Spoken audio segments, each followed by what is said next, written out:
Et je suis en studio avec Christine de la Fondation de la Faune. Ça va bien? Oui, ça va bien, merci. Merci d'avoir accepté l'invitation. Écoute, Christine, je suis habitué, moi, de voir les programmes dans lesquels s'implique la Fondation de la Faune être financés par un des programmes, là, que ce soit le programme Aqua, Protection ou quoi que ce soit. Je suis content de constater que des fois, vous allez chercher des sources externes, des partenaires externes. Et le projet qu'on va présenter, le projet la forêt des Sans-Arcs, en est un. Comment ça se passe quand vous allez chercher un partenaire externe comme ça? En fait, c'est super intéressant parce qu'effectivement, tu l'as bien dit, la Fondation a ses programmes d'aide financière réguliers, mais elle est capable aussi d'aller chercher du financement externe par d'autres partenariats. Et c'est exactement ce qu'elle a réussi à faire avec ce projet-là de la forêt des Sans-Arcs. Elle est allée chercher une entente de partenariat avec la Société canadienne pour la conservation de la nature et le ministère de l'Environnement et de la lutte contre les changements climatiques. Alors, c'est une entente globale d'environ 2 millions de dollars qui a permis à la Fondation de financer davantage de projets en protection. Alors, c'est une entente qui a duré 3 ans et qui s'appelle PPMN, donc Projet de partenariat pour les milieux naturels. Donc, ce que ça vise, c'est vraiment le développement et la consolidation d'aires protégées partout au Québec, notamment sur les terres privées.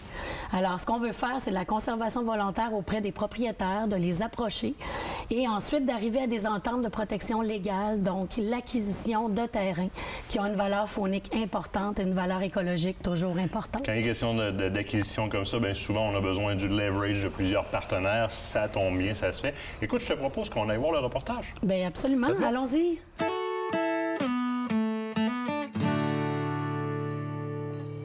La Fondation de la Faune a à cœur la protection de la faune et de son habitat, et ce, à la grandeur de la province de Québec. La preuve, je me trouve présentement en Outaouais, dans la municipalité de La Pêche, devant la forêt des Sans-Arcs, pour y découvrir un de ces beaux projets. Si vous voulez en savoir plus, suivez-moi, j'ai 2 personnes à vous présenter.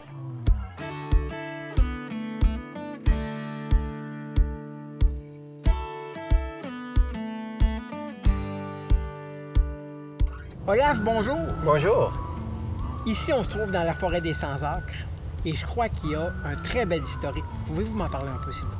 Oui, bien, notre organisme de bienfaisance non lucratif, Acre, travaille afin de protéger ce terrain, la forêt des Sans-Arcs. C'est un terrain qui se trouve entre les villes de Wakefield puis Chelsea, dans un endroit qui grandit très, très vite. Il y a beaucoup de pression de développement résidentiel. Et nous autres, on en travaille avec la Fondation de la Faune puis avec tous les voisins du quartier afin de protéger cette forêt magnifique. Ici, c'est grand, c'est beau, mais il y a beaucoup de travail derrière ça. Oui, absolument. On a commencé notre travail. Bien, on a commencé une discussion avec le propriétaire il y a 6 ans passés maintenant. Puis notre travail assez sérieux a commencé 1 an passé. Puis on a contacté notre partenaire important, la Fondation de la Faune.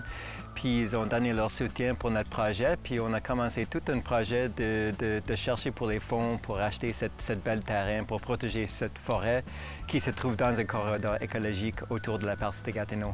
Et je crois aussi que ici, c'était supposé être un développement domiciliaire. Oui, c'est ça. Il y a beaucoup de pression dans la région pour le développement puis des nouvelles résidences, mais en même temps, tous les voisins s'intéressent à la protection de la nature. Et je crois qu'il y a une petite anecdote avec le maire de La Pêche, je crois bien. Oui, c'est ça. Bien, on a commencé notre projet, puis en parlant avec tous les voisins, mais un de nos premiers partenaires, c'était la municipalité de La Pêche, puis même le maire de La Pêche, M. Guillaume Lamoureux, était la première personne de nous donner un don personnel pour le projet. Donc, ça a commencé avec la maire, puis ça a agrandi avec tous les voisins qui se trouvent autour de la forêt. C'est intéressant de voir que les gens de la place ont vraiment à cœur ce projet-là. Oui, c'est ça, mais certainement, le partenariat qu'on a eu avec la Fondation de la Faune était tellement important. Puis Canard illimité, Parc Canada, la Commission de capitale nationale, puis notre subvention qui vient de la Fondation de la Faune était réalisée par une entente avec la Conservation de la Nature Canada, puis le ministère de la lutte contre les changements climatiques. Puis ce projet-là, c'est en expansion. J'imagine que ça restera pas là. Ça va vraiment devenir de plus en plus grand.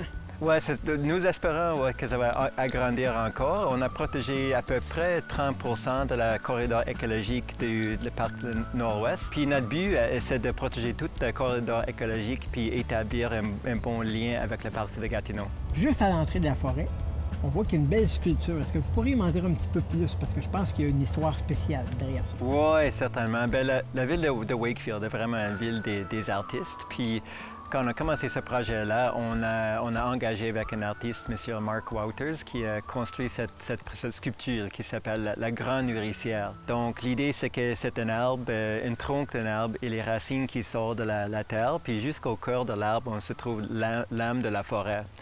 Puis l'idée, c'est que c'est une sculpture qui parle à propos de la transition entre le développement, puis la ferme, l'agriculture, puis maintenant une forêt qui s'agrandit autour de la ville de Wakefield. Puis si j'ai bien compris, je pense que c'est fait avec tous des morceaux qui sont dégradables, donc elle va retourner à la terre d'ici quelques années. Oui, c'est ça, exactement. Pour nourrir la terre, pour agrandir la forêt ici. Est-ce que les gens ont accès à cette forêt? Oui, tous les gens ont accès aux forêts. Notre but, c'est de protéger l'environnement, mais un autre aspect de notre travail comme un organisme de bienfaisance, c'est d'assurer que les gens ont accès à la nature. Donc, on va continuer d'établir puis maintenir les sentiers puis les connexions entre les voisins qui se trouvent ici. Olaf, un grand merci pour ce temps précieux que vous nous avez offert.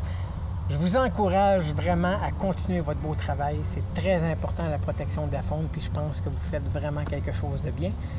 Si vous me permettez, je vais continuer ma petite visite. J'ai encore des belles choses à voir ici, puis je veux vraiment profiter de tout mon temps pour pouvoir voir ça. Absolument, vous êtes bienvenue. Bonne journée.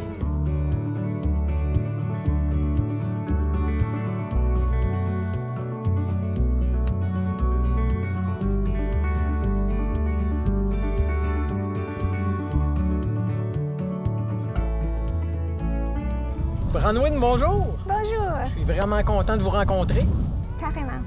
Vous faites aussi partie de l'organisme Acre. Puis j'aimerais que vous me parliez un petit peu là, du domaine qu'on se trouve ici, là, de la belle forêt, mais de son côté écosystème. Parce que je pense que c'est très important là, aussi, cette partie là, de la forêt des 100 heures. Oui, c'est un très beau terrain de 100 acres. Il y a des habitats forestiers, des milieux humides, et aussi des habitats ouverts, comme on voit un peu en arrière. Il y a plein d'espèces de faune et de flore.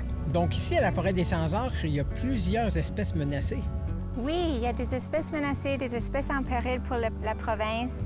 On voit souvent des ours noirs, la cerf de Virginie, le martre d'Amérique, le lièvre d'Amérique. Beaucoup de mammifères utilisent ces forêts comme habitat. Branwyn, un gros merci pour ces informations. Si vous avez des projets ou tout simplement des questions, je vous invite à visiter le site web de la Fondation de la faune. Vous trouverez toutes les réponses à vos questions. La Fondation de la faune du Québec est fière de vous avoir présenté cette partie d'émission.